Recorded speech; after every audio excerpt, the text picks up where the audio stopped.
Estanislao Zuleta es un libre pensador colombiano que falleció en 1990. ¿Por qué Estanislao Zuleta es tan importante en un curso de pensamiento crítico? Porque él fue un ejemplo vivo de lo que es pasar de lo cognitivo a lo metacognitivo. Estanislao Zuleta influenció bastante el pensamiento colombiano en el siglo XX y él nunca hizo estudios universitarios y fue maestro de doctores. Entonces ustedes se preguntarán, hey, ¿cómo alguien que ni siquiera terminó una carrera universitaria se volvió maestro de maestros? Porque era un tipo muy disciplinado. Estanislao Zuleta leía varias horas diarias, daba cátedras libres, lo grababan y sus ideas eran tan rigurosas que las volvían libros, y sobre todo cuando él falleció las volvieron libros. Ese libro que ustedes ven ahí, que se llama Lógica y Crítica, son las clases que él daba de la filosofía griega, de Platón, de Aristóteles, de Sócrates, y todo eso lo decía él de memoria. Entonces los estudiantes que él tenía lo grababan y luego conservaron esas grabaciones, y sobre todo cuando él falleció empezaron a publicar todo eso. Estanislao Zuleta tenía una tesis muy interesante que yo quiero que la pongamos a prueba en este curso, y sobre todo cuando hablemos de las nuevas tecnologías. Estanislao Zuleta decía: la escuela prohíbe el pensamiento. Es una tesis bastante revolucionaria, y más para decirla en una época como esta. Y cuando él hablaba de la escuela, no se refería solamente a la escuela primaria, él se refería a la academia, al colegio y a la universidad. ¿Saben cuál era la mayor crítica que hacía Estanislao Zuleta al colegio? Muchas materias, una revoltura que parece una ensalada que causa indigestión, muchas materias y poco pensamiento. ¿Y saben qué es lo más chistoso? Que ya han pasado casi 33 años de la muerte del maestro Estanislao, y todavía el bachillerato y la escuela sigue siendo una revoltura de materias con muy poco pensamiento. Voy a poner dos ejemplos, y ahí quiero que tú me des tu opinión también, ¿verdad, Juan Sebastián? Voy a poner dos ejemplos. Clase de sociales. Entonces, la profesora de sociales de Juan Sebastián dice: Rusia invadió a Ucrania. Ya, no dice nada más. Entonces, mientras que yo venía con él, yo le dije: ¿cómo así que la profe de sociales en el colegio, en cuarto grado, te dijo que Rusia invadió Ucrania? Eso no es cierto. O sea, Rusia no ha invadido Ucrania. Pero entonces me decía: ¿cómo así que no? Y yo: esa es la lectura gringa. Y en el pensamiento crítico hay que leer las dos caras de la moneda. Recuerden lo que hablamos ahorita de Dani Alves, lo que hablábamos del feminicida Polus. O sea que hay que leer las dos caras de la moneda para poder sacar la verdad. Entonces yo le dije a Juan Sebastián: en primer lugar, el primero que invadió a Ucrania fue Estados Unidos en el 2013, golpe de estado del Euromaidán. Tumbaron un presidente que no era pro gringo y montaron un presidente títere. O sea, hace 10 años que Ucrania tiene presidentes que son títeres de Estados Unidos. Y el Donbass entró en conflicto desde el 2014 como consecuencia del golpe de estado del Euromaidán del 2013. Entonces, decir que Rusia fue el que invadió, eso hay que mirarlo con lupa. Ahora, si tú ves los canales rusos, también te van a falsificar la historia. Te van a decir: no, es que no es una invasión, es una operación militar especial. Eso también es falso, no es una invasión. tampoco es una operación militar especial. Pero escuchar a las dos versiones da para uno saber qué es. Y yo les voy a explicar con argumentos geopolíticos qué es eso. Y ahí vamos a ver ustedes cómo se aplica en la realidad el pensamiento crítico. Dime. Yo entiendo por qué dicen que Estanislao Zuleta parece tu papá. Aparte de lo del apellido. Ahorita les cuento una anécdota con eso de Estanislao Zuleta que ya me ha pasado varias veces. Aparte también tú tienes unas ideas muy parecidas. Un poco. Resulta que cuando usted estudia ciencias políticas y también cuando estudia historia del conflicto armado, a uno le enseñan la tipología de las guerras. Existe la guerra mundial, la guerra fría, la guerra civil. Entonces, la hipótesis que uno puede sostener basándose en los hechos, en los argumentos, en la razón, sin dejarse manipular ni de la retórica gringa, ni de la retórica rusa, la lectura que uno puede hacer de lo que está pasando en el Donbass es una guerra civil que se está convirtiendo en una guerra fría. Y les voy a decir por qué es una guerra civil. Resulta que Ucrania fue un invento bolchevique. ¿Qué significa que Ucrania sea un invento bolchevique? Que Ucrania es una nación relativamente joven y al ser un invento bolchevique perteneció a la Unión Soviética. La potencia militar nuclear era Rusia y la potencia económica era Ucrania. ¿Y qué pasó con Ucrania? Que Ucrania, al separarse de la Unión Soviética, siguió siendo muy cercana a Rusia. Pero ustedes saben que la Guerra Fría se acabó en 1991, pero Rusia y Estados Unidos no se la llevan muy bien, no son los grandes amigos. Y Estados Unidos le prometió a Rusia que no iba a incorporar en la OTAN a países que hayan hecho parte del Pacto de Varsovia. Y Estados Unidos le incumplió a Rusia y empezó a incluir no solamente a países que hicieron parte del Pacto de Varsovia, sino que empezó a incluir países que eran naturalmente socios o vecinos de Rusia. Y ahí fue cuando Rusia se enojó con Estados Unidos, como un momentico, usted me dijo esto y ahora me está haciendo aquello. La compañera tiene una pregunta, ¿cierto? Cuéntame. ¿Qué es el Pacto de Varsovia? El Pacto de Varsovia fue un grupo de países que se armó, que eran de la Unión Soviética o cercanos a la Unión Soviética, para resistir a la OTAN.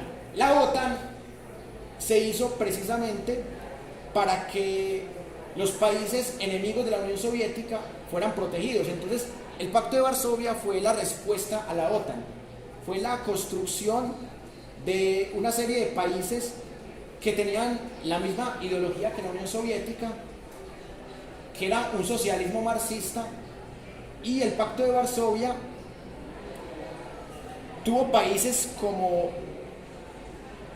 Lituania, Letonia y Estonia, que pertenecían a la Unión Soviética, por ejemplo, tuvo a Polonia, y hay varios que, habiendo pertenecido al Pacto de Varsovia, terminaron metidos en la OTAN. Y eso fue lo que ofendió a Putin y a Rusia, como un momentico, Estados Unidos me incumple, y aparte de que me incumple, se me mete a Ucrania y empieza a echar a Ucrania en contra mía. Entonces, al meterse Estados Unidos en Ucrania, la zona del Donbass era muy compleja porque el límite es con Rusia, y aparte de que el límite es con Rusia, en el Donbass casi todos los ucranianos son rusoparlantes. Entonces, no solamente se metieron allá, sino que crearon un ejército llamado el Batallón Azov, que es un ejército neonazi, y ese ejército empezó a matar a los rusoparlantes desde el 2014 en el Donbass. Pero más allá de solamente ser rusoparlantes, eran empezando Sí, claro, prorrusos, aunque no necesariamente, pues, o sea, sí había rusoparlantes y a la vez prorrusos, pero también en el Donbass hay algunos que son rusoparlantes pero son neutrales, o no faltará el que sea rusoparlante y esté a favor de Ucrania y de Estados Unidos. Pero el hecho fue que lo que más enojó a Vladimir Putin fue que, bueno, primero me traicionan con esto del Pacto de Varsovia y empiezan a meter a la OTAN países que eran del Pacto de Varsovia y que aparte de que eran del Pacto de Varsovia son vecinos míos o socios míos, y aparte de eso se meten a Ucrania y montan un presidente títere, hacen un golpe de estado en Ucrania, empiezan a hacer laboratorios en Ucrania y eso es una amenaza nuclear para Rusia. Listo. Entonces a mí me cuestiona mucho eso, o sea, ¿cómo le dice uno a un niño de 9 años que Rusia fue el que invadió? ¿En dónde está la explicación de la OTAN y del Pacto de Varsovia? ¿En dónde está la explicación de las acciones imperialistas de Estados Unidos? ¿A dónde están las víctimas rusoparlantes y, como dice el compañero, prorrusas? O sea, esa versión de la historia está eliminada. Si yo digo que Rusia invadió el 24 de febrero de 2022 y que ahí empezó la guerra, estoy no solamente falsificando la historia, sino que estoy imponiendo algo que es fácilmente refutable. Entonces, por eso les digo yo, ¿qué clase de educación se está dando si no se está enseñando a pensar? Se está enseñando solo a repetir. Y eso fue lo que tanto dijo el maestro Estanislao Zuleta. Segundo ejemplo, clase de español. Me dice, no, es que la profe de español me puso un punto positivo porque no dije una cacofonía, porque en vez de decir China o occidentales, dije China u occidentales. Bueno, válido, pero la ortografía en la clase de español en sí misma de nada sirve. La ortografía solamente sirve cuando permite desarrollar algún sistema de pensamiento, cuando permite desarrollar alguna habilidad cognitiva. La ortografía solamente sirve cuando me enseña a pensar. Entonces, le están enseñando a repetir cosas que no son ciertas, sin explicarle la historia y las dos versiones de los hechos. Rusia invadió Ucrania. Puro RCN y puro Caracol y CNN en español y Fox News. Y la otra, evite la cacofonía al hablar. Yo que me gano con que él evite las cacofonías al hablar, si él crece creyendo que Rusia invadió a Ucrania o creyendo que es una simple operación militar especial y que no es una guerra civil que se está convirtiendo en una guerra fría nueva. ¿A mí de qué me sirve que él evite la cacofonía si cuando esté grande comete los mismos errores de Dani Alves o los mismos errores de Polus? A mí no me sirve de nada eso. Y eso fue lo que criticó Estanislao Zuleta hace más de 30 años y no le hicieron caso, porque el sistema educativo colombiano en todos sus niveles sigue siendo un desastre. Y quiero complementar con esto, miren, operaciones, productos y contenidos. Eso hay que tratar de llevarlo a un escenario más práctico. De nada nos ganamos con hacer unas operaciones, unos productos y unos contenidos si nuestra vida no se transforma. Si esta materia no transforma nuestra vida, esto no sirve de nada. ¿Qué dices? ¿Cuándo llega el descanso? Pero lo que pasa es que hoy no hay descanso porque vamos a terminar más rápido. ¿Y vas a terminar a todos? Vamos a terminar por ahí en unos 10 minutitos vamos a terminar hoy porque tenemos ahí unas cosas con el contrato por solucionar. Bueno, ahorita le explico a Juanse que todavía no le he dicho bien qué es lo que está pasando. Bueno, entonces, pasa la otra, hijo, pasa la otra. Listo. Correcto, bueno, esa no, eso. Bueno, esta sí. Sí, claro. Acá la copita. Bueno, entonces, en resumidas cuentas, ¿por qué no se pueden soltar tesis de manera irresponsable en una clase de ciencias sociales? Porque miren, hay que estudiar todo esto. ¿Cómo se relaciona el pensamiento crítico con el pensamiento sistémico? Es decir, ¿Qué dimensiones de pensamiento vamos a desarrollar en la gente? La lógica, listo. En el curso de argumentación aprendemos lógica. En el curso de matemáticas, en los cursos de matemáticas discretas, ahí también aprendemos lógica. Por ejemplo, contextos. En los cursos de historia, papi, no me hagas eso. En los cursos de historia, de sociales, ahí aprendemos contexto. La pragmática es el uso del texto en el contexto. La dialógica, existen dos. Dia significa dos, existen dos lógicas. La lógica rusa, la lógica gringa. Hay que estudiar las dos lógicas y sacar la verdad de ahí. Y también existe algo sustantivo, es decir, algo material que se puede comprobar. Y por eso también hay que estudiar los comportamientos. Ya les había hablado que es la humildad intelectual. Es cuando yo reconozco que no sé algo, porque al reconocer que no sé algo, lo estudio y lo aprendo. Pero si yo creo que me las sé todas y ya no estudio algo, puedo cometer errores. Entonces, cuando un profesor dice, no, es que Rusia invadió Ucrania, yo estoy creyendo saber algo, sin saberlo. Ahí estoy fallando en la humildad intelectual. Yo sé que la imparcialidad es muy difícil de lograr, porque hay gente que confunde, como Fajardo, que confunden imparcialidad con tibieza. No, la imparcialidad no es tibieza, no es neutralidad tampoco. La imparcialidad es que yo no me dejo fanatizar ni de la prensa gringa o pro gringa, ni de la prensa rusa ni pro rusa, sino que yo miro las dos caras de la moneda y ahí encuentro la verdad. Y para poder encontrar la verdad, tengo que confiar en la razón. O sea, ¿y yo cómo confío en la razón? Estudiando lógica, todos los tipos de lógicas, lógica modal, lógica difusa, la lógica de las matemáticas discretas, la lógica informal, o sea, todos los tipos de lógicas. La perseverancia intelectual. Claro, si yo me conformo con una sola lección, ahí se acaba mi perseverancia intelectual. La otra, integridad intelectual. O sea, si yo estudio esto y también estudio humanidades, estoy más cerquita de la integralidad. Por ejemplo, ahorita Juan se me decía que no, que esto le parece aburrido. Esto es aburrido porque yo tengo un prejuicio de que esto es aburrido, porque eso puede ser lo más excitante del mundo.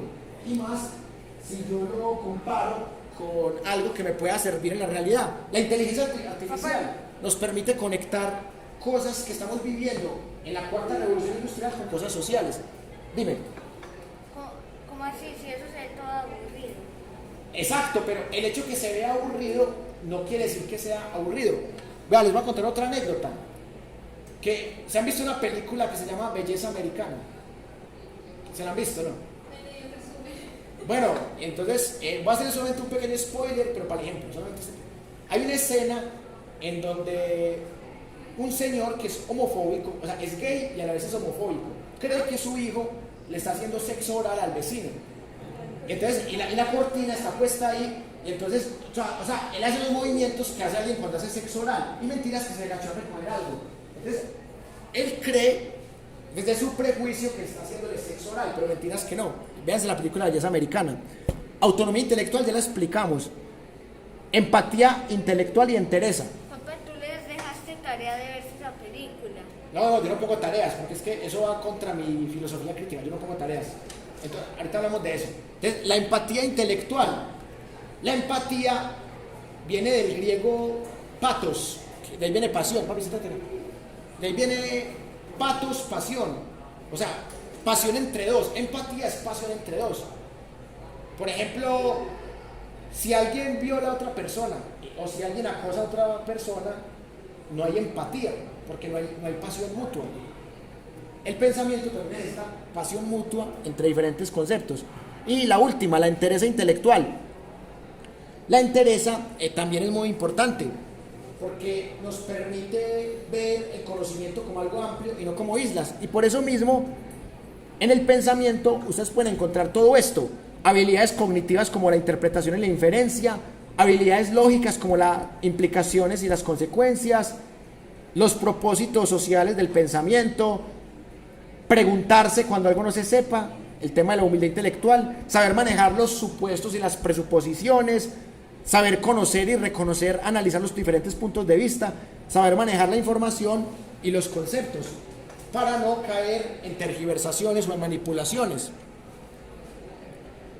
Básicamente, eso es lo que vamos a estudiar. Entonces, bueno, ya sabemos cuáles son los problemas que tenemos que enfrentar: la desinformación, los sesgos, los estereotipos, las falacias. Ya sabemos cuáles son los problemas que vamos a enfrentar y ya sabemos qué objetivos tenemos con esto y qué contenidos vamos a estudiar. Pero aquí entra la metodología. ¿Cómo estudiar estos contenidos para que no sean aburridos, como diría Juan Sebastián? La metodología es muy sencilla. Vamos a ver películas, cortometrajes, dramas, vamos a ver La Rosa de Guadalupe, vamos a ver todo lo que ustedes quieran, aquí todo cabe, porque en esos se ven todas las categorías de análisis. Y para poder entender la cuarta revolución industrial, que es otro objetivo, para poder entender el papel de las nuevas tecnologías, vamos a estudiar algo que se llama la filosofía de las no cosas. Algo que ya... De las no cosas. Ajá, vamos a estudiar la filosofía de las no cosas. La filosofía de las no cosas es una teoría muy compleja, muy interesante, y se relaciona también con las teorías y los pensamientos de Stanislao Zuleta. ¿Cómo vamos a trabajar esto? Vamos a hacer ejercicios de lectura crítica de películas, de series, de telenovelas, de todo lo que se nos atraviese, de cosas de la vida cotidiana. Shakira y Piqué, el Mundial de Fútbol, Dani Alves, feminicidios, o sea, todo lo que se nos atraviese vamos a estudiarlo, porque tenemos las herramientas conceptuales para hacerlo, y las películas también. Y aquí llega una parte muy importante, que es la evaluación. ¿Cómo evaluar un proceso de pensamiento crítico? Es diferente calificar a evaluar. ¿Cómo se califica algo? Poniendo un número. Pero ¿cómo se evalúa? Como poniendo una letra. Una letra, que viene a ser lo mismo. Pero ¿cómo se evalúa y se va más allá de la calificación? Muy sencillo. Miramos el estado inicial y el estado final. Por ejemplo, usted me puede decir en la última clase, yo también creía que Rusia había invadido Ucrania y que Rusia era el malo y que todo empezó el 24 de febrero de 2022. Entonces yo también creía eso y ya veo que no es así. Eso se llama un antes y un después. Y ya veo que esto es más complejo, que esto viene desde la Guerra Fría, que Estados Unidos también tiene que ver, que Ucrania también tiene que ver, que Ucrania no es una víctima, que Rusia no es un victimario, que todos son víctimas y victimarios a la vez. Entonces, eso se llama un antes y un después. Entonces, la evaluación se puede medir de muchas maneras: heteroevaluación, coevaluación, autoevaluación. Yo creo en todas ellas, pero la evaluación que yo les propongo se llama una evaluación metacognitiva. Es decir, ustedes mismos se van a evaluar. Ustedes mismos van a decir, bueno, yo me merezco un 5 por esto y por esto. Por ejemplo, desde las habilidades blandas me merezco un 5 porque yo vine a todas las clases y participé en varias de ellas. Entonces, en el pensamiento crítico vamos a evaluar las habilidades blandas. Las habilidades duras también se pueden evaluar, pero a mí no me gusta evaluar habilidades duras en humanidades, porque es ponerle a alguien un parcial y que ese alguien saca 0 o saca 5. No, esa no es la forma de medir el pensamiento crítico. Se mide más con la escucha, con la participación y con la atención. Entonces, por ejemplo, si alguien viene a todas las clases y participa en algunas de ellas, ese alguien saca la materia en 5, porque aquí importa más la habilidad blanda que la habilidad dura. Y la última, lo más importante no es el número, porque el número queda como una estadística. Yo sé que para ustedes es importante el número, porque al fin y al cabo las estadísticas dicen que hay un 33% de la gente presencial de ingeniería de sistemas que corre riesgo de expulsión, y en regiones, en virtual, 48%. O sea, hay un 33% de gente que necesita promedios buenos para que mejoren su rendimiento y no ser expulsados o expulsadas. Entonces, el número es importante, pero en este curso vamos a aprender que es más importante el aprendizaje, la apropiación y la autoevaluación que el número, porque un número no dice nada. el conocimiento y la aplicación de ese conocimiento lo dicen todo. Que estos conceptos que vamos a estudiar de nanotecnologías, de inteligencia artificial en la sociedad actual, de tecnofilias, de tecnofobias, de sociedades, de redes sociales y de guerras de cuarta generación y de quinta generación, o sea, todo lo que vamos a estudiar aquí, que ustedes lo apliquen en la vida cotidiana y en la vida profesional también. Y eso es lo más importante, porque el verdadero objetivo es dejar una huella en su proceso formativo, nada más. La calificación y todo eso, pues eso queda en el sistema y ya. Y se salvaron o se jodieron, pero eso queda en el sistema. Entonces, básicamente eso es lo que yo les propongo. En el grupo de WhatsApp también podemos hacer aportes, y eso también cuenta como participación en clase. El grupo de WhatsApp, que algunas personas ya están ahí, las que no estén, pues ahí tienen mi número para darles el enlace de ese grupo de WhatsApp, porque supongamos que la compañera por motivos laborales no puede volver presencial. Podemos llegar a un acuerdo que ella participe en el grupo de WhatsApp, y a través de esa participación se le puede homologar. O sea, todo se puede solucionar desde que haya claridad. Entonces, o sea, la idea es que nos ayudemos bastante, como dice el niño, Juan Sebastián, o sea, que la pasemos bien y que podamos seguir luchando por una sociedad más democrática en lo político, más incluyente en lo social, más equitativa en lo económico y más sostenible en lo ambiental. O sea, que sigamos luchando, porque el pensamiento crítico tiene que ser transformador, y si no es transformador, realmente no sirve.